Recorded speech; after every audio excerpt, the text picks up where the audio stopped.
Hello दोस्तों, golden physics में आपका स्वागत है। आज है सेंट्रीपिटल एंड सेंट्रीफ्यूगल फोर्स के क्वेश्चन। सेट के और ऑल पीजीटी एग्जाम के, उसके साथ ही अदर स्टेट के जो पीजीटी एग्जाम है उनके केवीएस एनवीएस सबके लिए ये समान रूप से उपयोगी हैं। तो हम चलिए शुरू करते हैं। तो फर्स्ट क्वेश्चन है कि ए और बी दिए हैं, इन पे विचार करना है कि ए और बी सही है या नहीं है। तो ए देखिए, केंद्रीय बल के प्रभाव में गति करते किसी कण का क्षेत्रीय वेग स्थिर रहता है। और इसका तर्क ये है कि केंद्रीय बल के अंतर्गत गतिमान किसी कण का कोणीय संवेग संरक्षित रहता है। तो देखिए, जब केंद्रीय के एक मिनट पहले लेते हैं। केंद्रीय बल के अंतर्गत जब कोई कण गति करता है तो उसका क्षेत्रीय वेग होता है D upon D T L by two M, Kepler के नियम से। तो देखिए, इसमें जो एल है वो जो सेंट्रल फोर्स होते हैं उनमें जो कोणीय संवेग है वो क्या रहता है, संरक्षित रहता है, यानी कंजर्व रहता है। तो एल कंजर्व है तो एल बाई टू एम भी क्या होगा, कांस्टेंट होगा। तो इसीलिए डी बाई डी टी क्या होगा, कांस्टेंट। यानी क्षेत्र वेग भी निश्चित रहता है और कोणीय संवेग भी निश्चित रहता है, यानी नियत रहता है। तो देखिए, ए और बी दोनों ही सही है। तो आंसर ए देखिए, दोनों ए और बी सही है। और इसका आर एक की सही व्याख्या करता है। तो आर एक की सही व्याख्या करता है क्योंकि जब एल कंजर्व रहता है तो डी अपॉन डी टी भी कंजर्व होगा। तो एल आर की सही व्याख्या करता है। तो इसका सही आंसर क्या होगा, ए होगा। नेक्स्ट देखिए कि 4 किलोग्राम द्रव्यमान का एक पिंड एक वृत्त में जिसकी त्रिज्या 1 मीटर है 2 रेडियन पर सेकंड के कोणीय वेग से घूम रहा है, तो द्रव्यमान पर अभिकेंद्रिक बल क्या होगा। टीजीटी 2005 का क्वेश्चन है। तो देखिए, अभिकेंद्रिक बल होगा एफ सी, वो होगा एम आर स्क्वायर ओमेगा, ये होता है। तो एम का मान कितना है, 4 किलोग्राम, त्रिज्या क्या है 1 मीटर, और ओमेगा क्या दिया है 2 रेडियन पर सेकंड स्क्वायर। तो ये कितना हो गया 8 न्यूटन। ये कितना हो गया 8 न्यूटन। तो 8 न्यूटन का उस पर अभिकेंद्रिक बल लग रहा है। नेक्स्ट देखिए कि दो द्रव्यमान m1 तथा m2 एक रस्सी से लटके हुए हैं जो कि एक घर्षण रहित स्थित घर्षणी से होकर गुजरता है, जैसा कि चित्र में दिखाया गया है। तो द्रव्यमान m1 7 kg, तो द्रव्यमान जो है m1 वो है 7 kg, और जो m2 है वो है 3 kg, वो है 3 kg। तो g 10 मीटर पर सेकंड स्क्वायर लेना है। तब द्रव्यमानों का त्वरण पूछा है हमें तो इसका त्वरण पूछा है। तो ये कितना हो जाएगा, ये हो जाएगा नीचे 7g, और ये क्या लग रहा है नीचे बाहर 3g। यदि हम ये मान लें कि इस प्रकार गति करता है तो इसका त्वरण क्या होगा, एफ बाई एम, फोर्स बट द्रव्यमान। तो फोर्स क्या लगेगा, तो एक तो 7g नीचे की तरफ लग रहा है। 7g जब नीचे की तरफ आएगा तो इसका मतलब है कि 3g किस साइड जाएगा, ऊपर की तरफ। तो ये क्या जाएगा -3g बटे द्रव्यमान। द्रव्यमान कितना है 7 ये है और 3 ये है, गिरने का द्रव्यमान 0 मान लिया। उसके बाद ये क्या हो जाएगा 4g बाई 10, यानी 4 मल्टीप्लाई 10 बाई 10, 10 से 10 कैंसिल, ये कितना हो जाएगा 4 मीटर पर सेकंड स्क्वायर। तो इसका आंसर क्या होगा बी। ये टीजीटी 2005 क्वेश्चन है। देखिए, टीजीटी में बहुत सारे सरल क्वेश्चन आए हुए हैं। नेक्स्ट देखिए, एम द्रव्यमान का एक पिंड आर त्रिज्या के वृत्त पर एक समान चाल से घूम रहा है, पिंड पर अभिकेंद्रक बल है। तो देखिए, पिंड पर अभिकेंद्रक बल होता है एफ एफ सी बराबर होता है M we square by R, ये होता है अभिकेंद्रीय बल।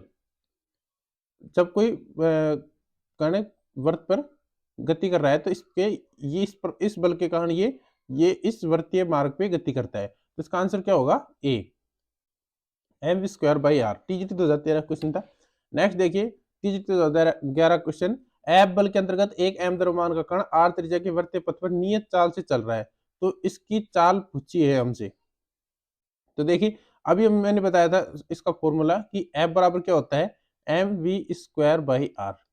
यहाँ से हम वी क्या निकाल सकते हैं, वी होगा एफ आर बाई एम का रूट। यहाँ से हम ये निकालेंगे तो ये आएगा वी का मान एफ आर बाई एम, तो एफ आर बाई एम का रूट। तो ऑप्शन नंबर ए में, ऑप्शन नंबर ए हमसे पूछिए चाल, तो ये चाल है इसका,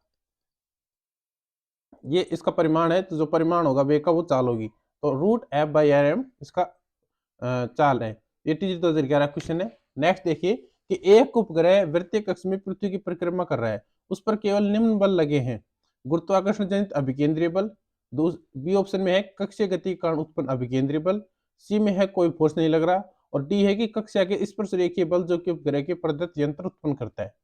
तो देखिए, जब कोई उपग्रह पृथ्वी के चारों ओर चक्कर लगाता है तो उस पे गुरुत्वाकर्षण द्वारा अभिकेंद्रीय बल लगता है, जिसके कारण वो उसकी कक्षाओं में घूमता है। तो जो ये उपग्रह होता है, ये कोई पृथ्वी है, इसके उपग्रह है, तो ये उपग्रह घूमता है तो इस पे एक गुरुत्वाकर्षण बल लगता है -G m1m2/r²।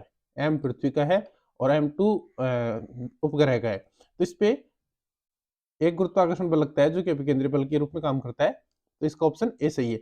ये देखिए DSSP PGT का क्वेश्चन है। नेक्स्ट देखिए कि 1 किलोग्राम की कोई वस्तु 1 मीटर के धागे से लटकाई गई है। यदि वस्तु ऊर्ध्वाधर वृत्तीय गति करती है जिसका वेग 2 मीटर पर सेकंड, जी नहीं ये सेकंड है, क्षैतिज होने पर धागे का उत्पन्न तनाव। तो देखिए, जब कोई जब कोई पत्थर है, यहाँ है मान लो, और वो रस्सी से बंध रहा है और ये इसका सेंटर है, जब इसको घुमाया जाएगा तो इसका जो अभिकेंद्रीय बल है वो उसके इस रस्सी का तनाव बल के बराबर होगा। तो जो तनाव बल है वो अभिकेंद्रीय बल के बराबर होगा और वो होगा mv²/r। m कितना है 1 किलोग्राम, कितने से घूम रहा है 2 से, और r कितना है इसका 1 मीटर, धागे जितनी ही इसकी r होगी, तो ये कितना हो जाएगा 4 न्यूटन। तो इसका आंसर क्या होगा डी 4 न्यूटन। नेक्स्ट देखिए कि औसत चाल v से गतिशील कारों के लिए r अर्धव्यास की एक वर्ताकार सड़क की अभिकल्पना करनी है। सड़क पर बंकिंग कोण का मान होना चाहिए। तो देखिए, जो घुमावदार रास्ते होते हैं उनमें बंकिंग कोण का मान दिया जाता है tan inverse v²/rg। v²/rg, r क्या है, कैपिटल R दिया है, इसलिए हम लिखेंगे tan इनवर्स v²/rg। इसको ए ऑप्शन सही है।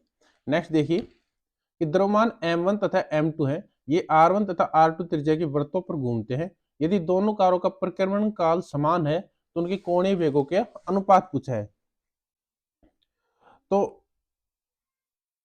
r1 व r2 त्रिज्या वृत्त पर घूम रहे हैं, तो परिक्रमण काल, तो देखिए पहले का परिक्रमण काल क्या होगा, तो आवर्तकाल t1 बराबर होगा 2π/ω1, क्योंकि पहले का कोणीय वेग ω1 है और 2π/ω1, और दूसरे का आवर्तकाल होगा t2 बराबर 2π/ω2। जब हम निकालेंगे t1/t2 तो ये आएगा 2π/ω1/2π/ω2। ये क्या होगा ω2/ω1। देखिए ω2/ω1 बराबर t1/t2। अब हमें क्या दिया है कि जो इनके जो आवर्तकाल है वो दोनों के समान है।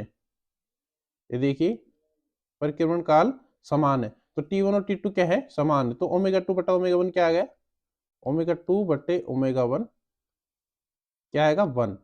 तो इसका मतलब क्या हुआ, ω2/ω1 का मान कितना आएगा 1 डी। ये त्रिज्या और उस पर निर्भर नहीं करता द्रव्यमान पे, ये इनके कोणीय वेग पर निर्भर कर, जो आवर्तकाल है कोणीय वेग पर निर्भर करता है। तो यहाँ से हम इसकी वैल्यू निकाल सकते हैं।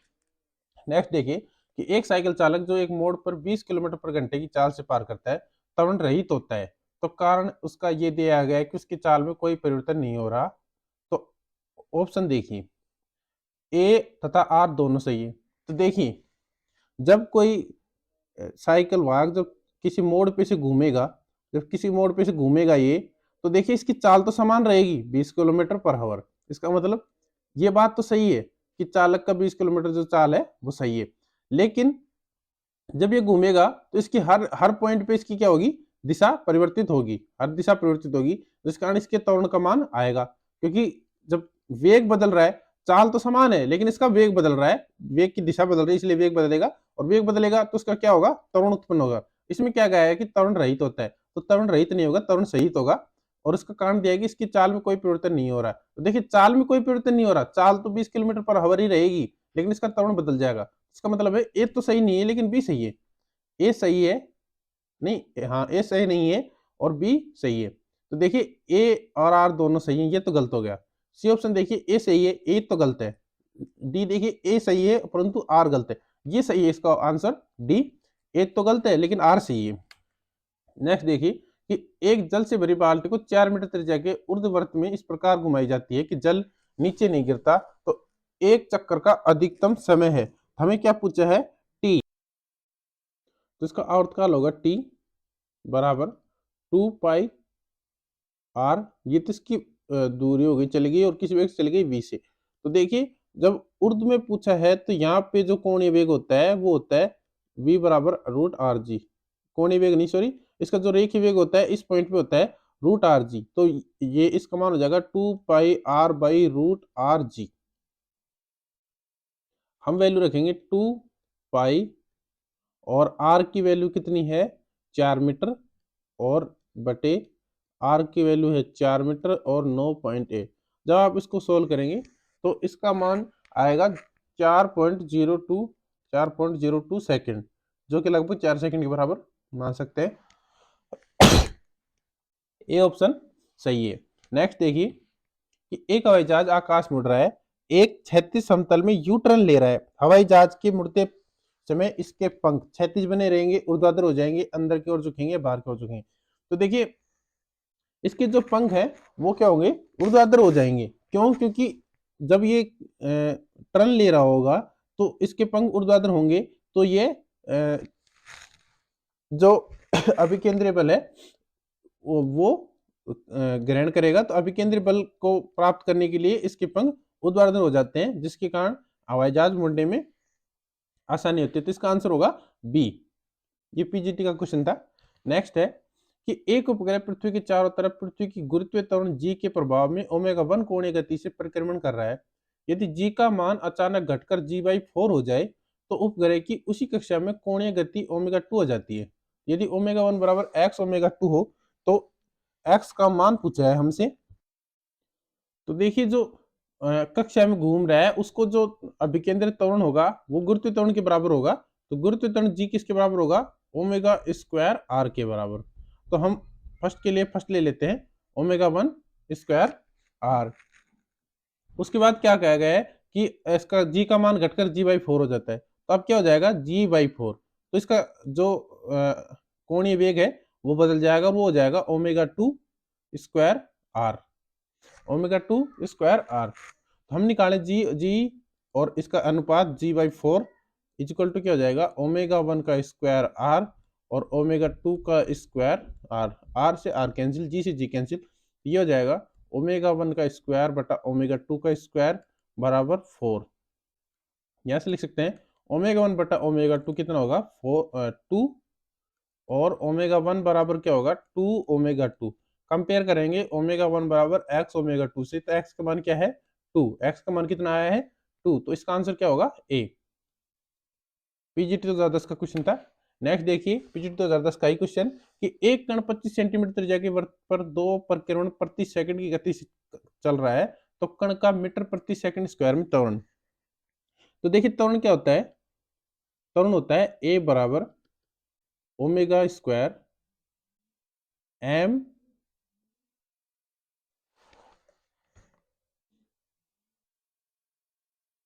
तो त्वरण होगा ओमेगा स्क्वायर आर, और फोर्स होता है F M omega square R. ये होता है इसका फोर्स और ये होता है त्वरण। तो ये त्वरण होगा इस वृत्ताकार मार्ग पर। तो एक ओमेगा का मान कितना है? यहाँ से ओमेगा का मान लिखेंगे 2 पाई एन। एन क्या है? चक्रों की संख्या। वो कितने हैं? 2 चक्कर हैं प्रति सेकंड। तो कितना हो जाएगा? 2 pi multiply by 2 equal to 4 पाई।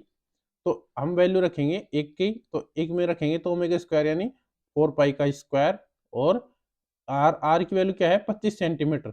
25 यानी ये हो गया मीटर। तो ये 25 चौक 100, और ये हो जाएगा 16 pi square by 4 equal to 4 pi square. तो इसका मान होगा, आंसर होगा ए। तो इसका क्या आंसर है? ए। तो इसके बाद हम नेक्स्ट क्वेश्चन लेके आएंगे, और इसी प्रकार आगे भी हम क्वेश्चन लाते रहेंगे। साथ ही आगे कुछ दिनों के बाद हम पेपर भी डालेंगे, सेट के भी डालेंगे, और हो सके तो नेट के भी डालेंगे। तो इस चैनल को फिजिक्स के हैं तो आप जरूर से सब्सक्राइब कर लीजिए। धन्यवाद।